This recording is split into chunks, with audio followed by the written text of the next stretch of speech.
Our next tour is the Island Villa, one of the newer villas at Parrot Key. Let's go take a look.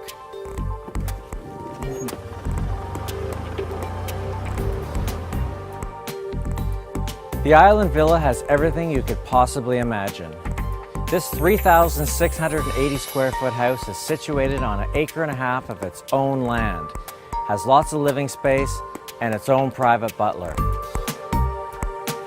The main living space is bright and spacious, with high ceilings, ultra comfortable furnishings, and a large dining room table.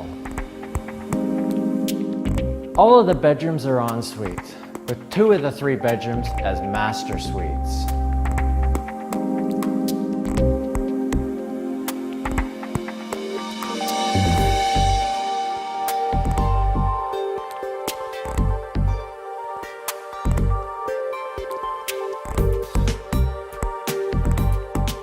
There is also a full gourmet kitchen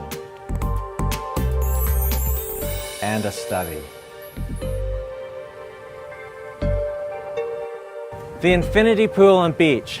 Wow, what more can I say? You can enjoy this gorgeous setting from here, here, here,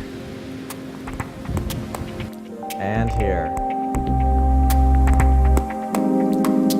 I think I'm going to spend a little bit more time here. So this concludes our tour of the Island Villa at Parrot Key in the Turks and Caicos Islands. I'm Caribbean Clint.